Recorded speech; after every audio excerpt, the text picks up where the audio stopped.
Good morning and welcome to another episode of the Grey Nomad Knits. I didn't think I was going to be able to do this before Christmas because I've been so busy, but thankfully I had an hour or two spare this morning. I am outside and there is a bit of a breeze, but I'm hoping that the microphone won't pick it up too much and that you'll be able to hear me okay.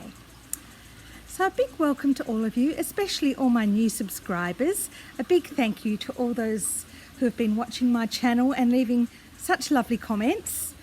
I can't tell you how much it means to me, so I just want to say a great big thank you to you all. I've been, as I said, pretty busy. We've had some very hot weather here. We had 2 days in a row last week. It was 40 degrees one day and 36 degrees the next day. And I was also very busy, so I didn't get much knitting done on those days. But I have got a little bit to show you. So we'll move straight into my finished object, which I'm very proud to say is the first of the bags that will be going in my shop in the new year. So it's all finished. It's got the handles. Now I don't know how well you're going to see the colours. I've also got a firm base in this one that you can remove for washing. But I am going to sell this as a dodgy bag, and you'll see why. It has these little loops that you bring to the front to fasten over these bobbles. But what I'm finding is the bobbles are not very, it's a bit hard to see because the white's blowing it out. See the bobbles sticking up there? But they don't hold it very securely.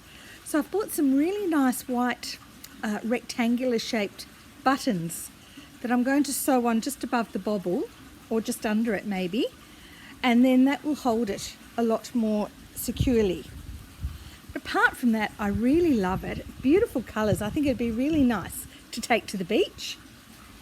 So that's my only finished object, although it's not quite finished because I have to sew the buttons on. Now that bag, it's not really a pattern for it.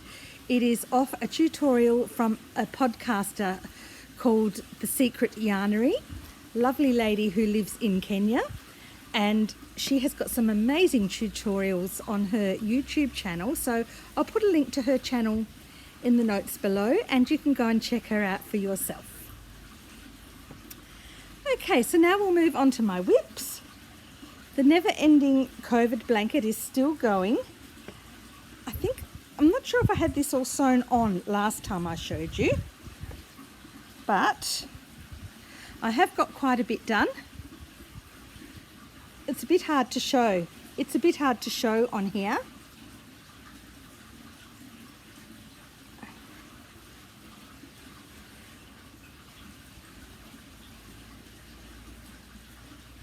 And I have got another strip done, ready to sew on.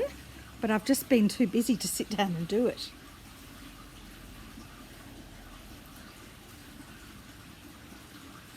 I've also got quite a few more squares ready to stitch up. So I'm probably not going to get much time to do that before Christmas, but I will get onto it. Once I've sewn that next strip on, I'm going to count how many squares I have done and estimate how many more I think I will get with using that background colour that I have. And then I will set myself a number of squares to do, and then I can stop. And then I can move on to a beautiful blanket that I want to make for my sister. So yeah, it's getting there. I'm still not really enjoying it. I rotate my projects, but I do 2 or 3 nights on that one in a row, and when I get back to doing that project, I think, oh, does anyone else ever feel that way? Normally, I just love whatever I'm knitting or crocheting. But this one, I think because I kind of got roped into it a bit, thanks Charmaine, you know who you are. But I really am loving how it's looking. So I think it'll be worthwhile persevering and getting it finished because I know which chair it's going to go on and I think it's going to look stunning.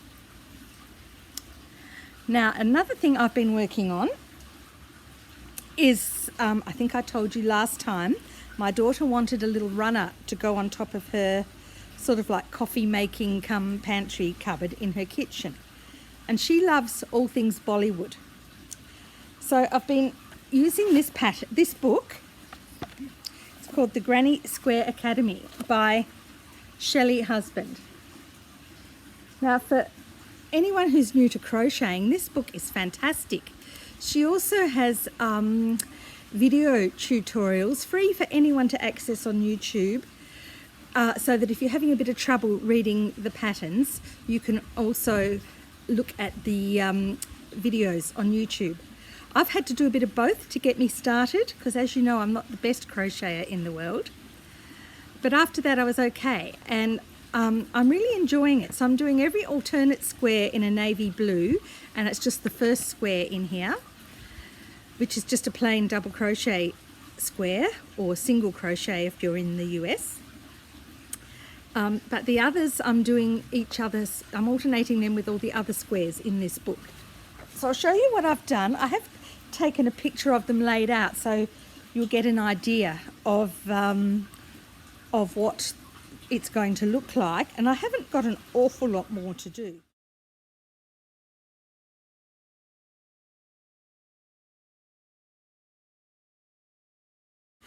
I find this is a good project to do on those really hot 40-degree days, because I don't have a huge weight of wool sitting on my lap, and they're just very small. So this is the navy blue square. Now, I don't know in this light how well you'll be able to see them. So this is what every alternate square is going to be. So I won't show you all of those. Now there, I'm just using the Stylecraft Special DK, which is a premium acrylic yarn. I don't normally use acrylic like I've said before, but it's so good for outdoor use and so good for what my daughter wants to, because if she spills coffee or something on it, she'll be able to just throw it in the washing machine.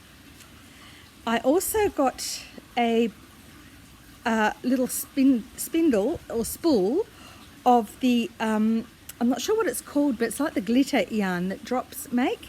Now I don't know if you can, so I'm putting that in all the coloured squares. Don't know if you can actually see it. You might be able to see it a bit. If I had the sun shining on it, you'd see the glitter. But that's one of the coloured squares. Then there's this lovely green one. So these have all got a thread of gold glitter in them. And it really stands out in real life, but the camera's not really picking it up at all, I'm afraid. The pink one. I'm going to hold this right up close to see if you can see it. Oh, there you go. You can see the gold thread in that. So it looks pretty good. I haven't blocked any of these squares, but I don't know how well acrylic blocks anyway. I might just put a damp cloth over them, give them a very light steam on a quite, very cool iron, and see how that works. There's another one.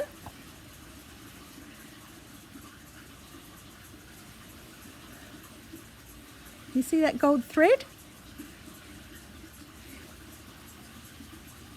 I know not everyone probably watching this channel enjoys crochet or even likes crochet, but I'm really enjoying it, so you're getting to see it.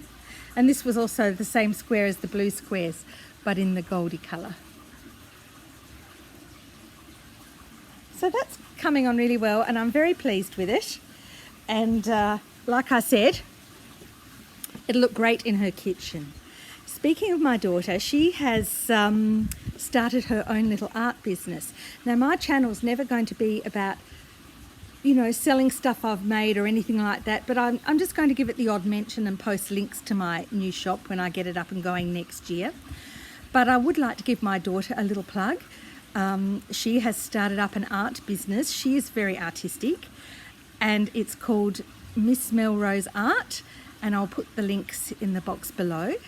You certainly won't get anything in time for Christmas, but if you're looking for that special gift for someone next year, have a look at her Facebook page or her Etsy shop, and give a thought to some of her work.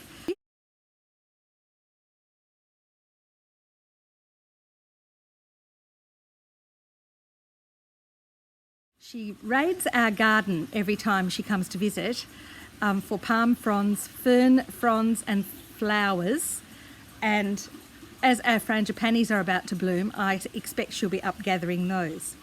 She then takes them home and presses them just for a couple of days. Then she does artwork on top of the actual plants themselves.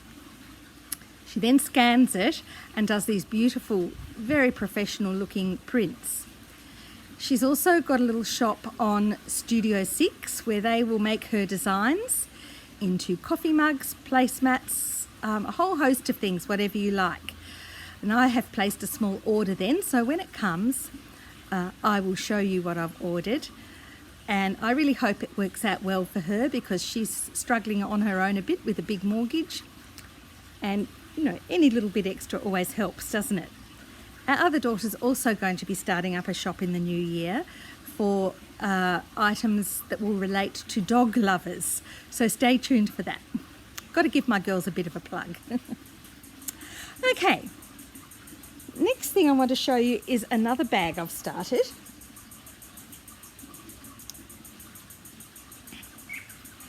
And this is in lovely mauvey colours and a soft grey as the main colour. Now I was going to go after this pale lilac to a pale pink, but when I did the first couple of rows, it just stood out too much. It looked a bit too like lollipop, too candy. So I decided to rip it out and just go back to putting a few more rows of this colour in. Now this one, when I do the closures, I've bought some buttons and I'm just going to put them on from the start. And I'm also going to make the handles just a couple of inches longer on this one. So these bags are going to be great for the beach or to the market or whatever you like. This will also have a bottom in it, but a softer bottom. It's hard to source material to put in the bottom. And then I thought, well, I've got some nice, quite thick vinyl that I use, like a non-slip vinyl that we put in our caravan to stop things moving around when we're travelling. It's actually probably about 2 millimetres thick, but it's very flexible. So I thought I've bought some more rolls of that, and I thought that would be perfect to put in the bottom of these to give them a firmer base, but then you can just pull them out when you want to wash them. So that's my lilac tones bag.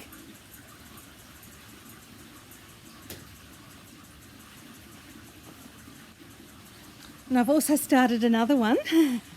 This shows you how it starts. This is the base.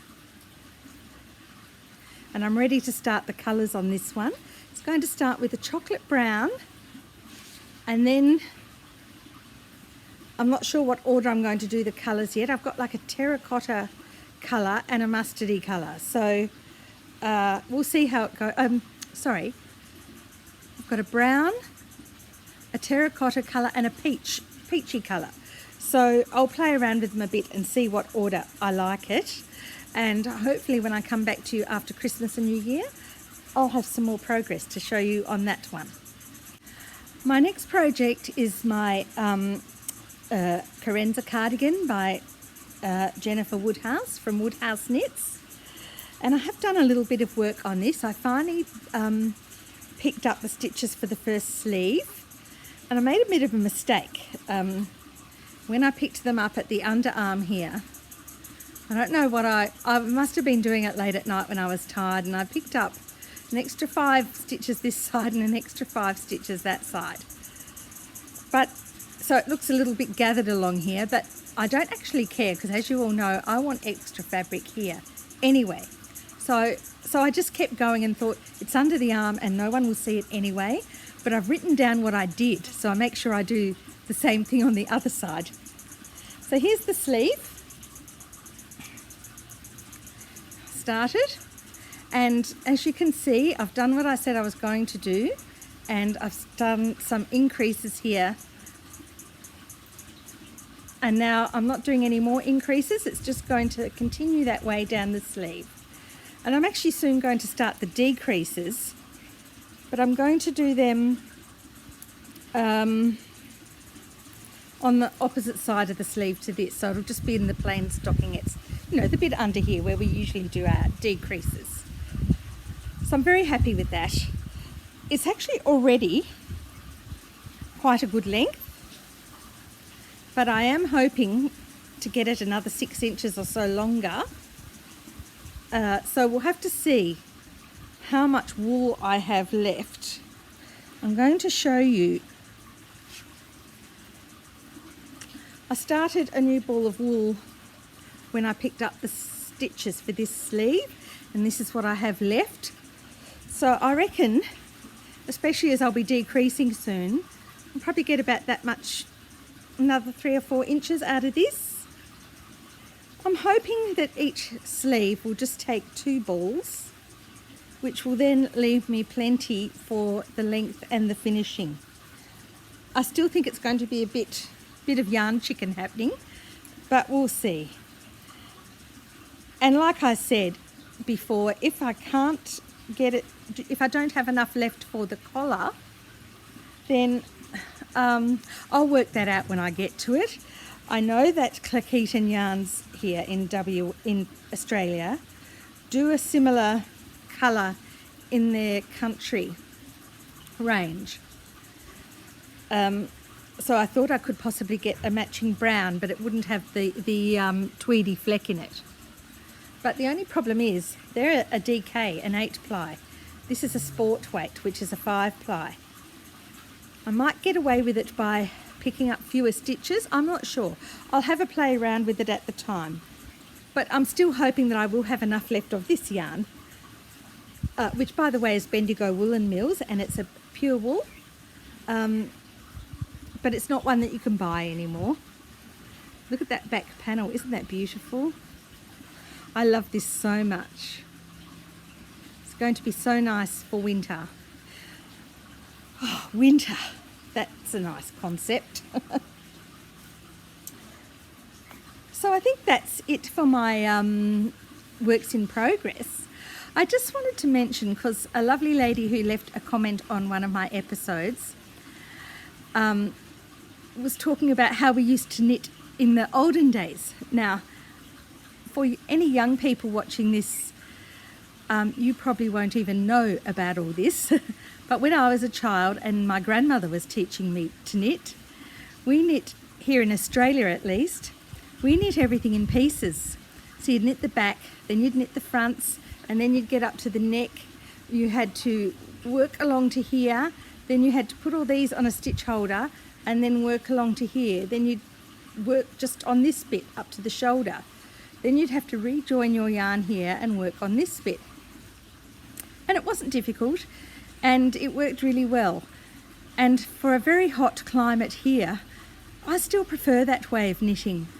I find with this Carrenza cardigan that I was sitting working on it one night, and you've got all that, but when you get to this stage, it's all right when you're just starting it, but when you get to this stage and it's a 40-degree day, which is well over 100 degrees, I think it's about 102, 103 degrees, I'm not quite sure, and even with the air conditioning on, and we have more of an air cooler than an air conditioner, so it's a big unit on the roof of our house which has these big like sponge pads on it and a fan, and water gets pumped up and soaks the sponge pads, and then the fan blows air through those wet pads through ducts, a ducting system into the house. So the water of course cools the air, and most of the time it works really well and it's beautiful. But if you get a high level of humidity, anything probably 60% and above humidity, you have to turn it off because it just makes you sweat so much. And when that happens, we just put a fan on. So I still prefer, especially in our summer, to knit garments in pieces because you've only got that one piece to deal with. And we can't really, here in Western Australia anyway, we can't really put our knitting aside, like knitting jumpers or blankets aside for the summer, because our summer really goes for about 6 months. Even winter can be very mild.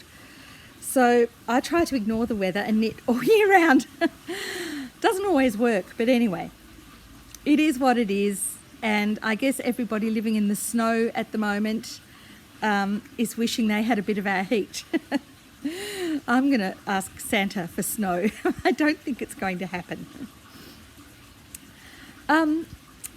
Now, I went for a visit the other day to our lovely wool shop in Perth called Calico and Ivy, and they have just moved premises into a new shop.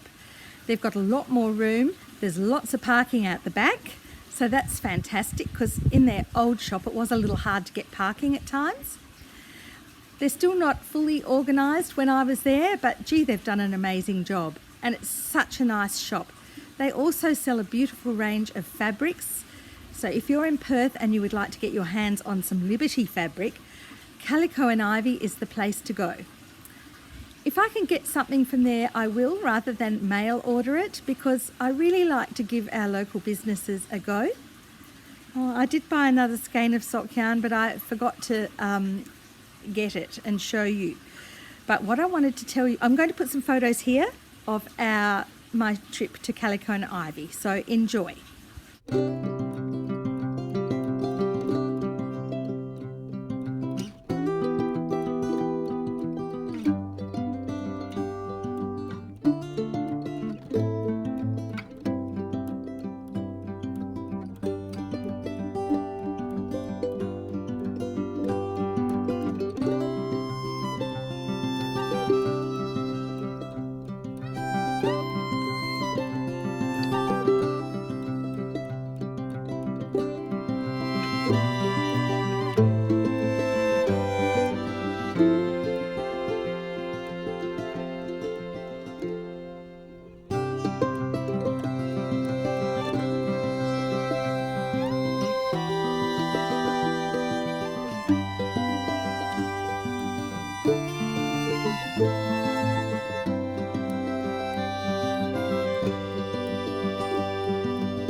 I bought another skein of sock yarn, but I forgot to bring it out with me, and I'm not quite sure exactly in my craft room at the moment where it is, because I'm working on some sewing projects and I've got stuff everywhere.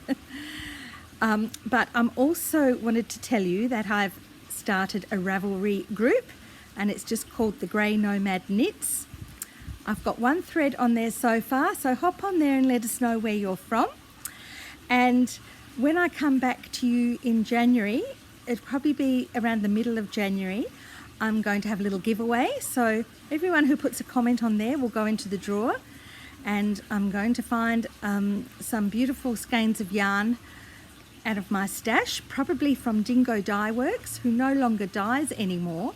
So these are worth their weight in gold. And yes, I'll be having a little giveaway. So hop onto the Ravelry group and leave a nice little message there, and you can be in the draw to have a win. And you can be, doesn't have to be just from someone in Australia, it's open worldwide. So I'll look forward to seeing your comments there. We're off to Brisbane on the 23rd of December to have Christmas with our baby daughter. She's had a bit of a tough time over the last 12 months, so it's going to be lovely finally to be able to visit her. But it looks like we'll have to quarantine for 2 weeks when we get home. But that's okay, we don't mind. We're in the fortunate position. Well, I'm fortunate because I've retired, so being at home for 2 weeks when we get back won't be a problem for me. It's a bit harder for hubby because he is working, but he's teeing it up with his boss today so that he will hopefully be able to work from home for those 2 weeks. So fingers crossed everything works out and that the border restrictions don't tighten any further than what they already are, because we really want to give our daughter a big hug. We can't really FaceTime her because she's got very bad internet reception, and we just get a whole mass of frozen pixels when we try to talk to her. So it'll be really nice to see her. So with that, I'd like to wish you all a very Merry Christmas and stay safe. If you don't celebrate Christmas, I just hope that you manage to get some time off, time out, to chill out, enjoy the summer weather if you're here in Australia, or enjoy the snow if you're in a cold climate. Just have a happy time, everyone. Stay safe, enjoy your craft work, and I'll see you sometime in January. Bye. Hi, I'm back. Once again, I forgot to tell you something. The blanket you could see in my video is made from Rowan pure worsted wool, which is like an Aran weight or a 10 ply here in Australia. And it was a cafe facet or a cafe facet design. It was actually a Rowan Yarns knit along a few years back now, but I just wanted to mention it because on the latest episodes of Fruity Knitting, Andrea has done a wonderful interview with Cave. So I just wanted to let you know that that's one of his designs. I loved knitting it. It took a long time. But yeah, so I just wanted to say, well done, Cave. You're an amazing man and I love my blanket. Also, just a little clip here at the end. Next door neighbours have put up some beautiful Christmas decorations and I thought I would share them with you. So once again, cheerio, happy Christmas. Wherever you are in the world, stay safe and I'll see you in January. Bye.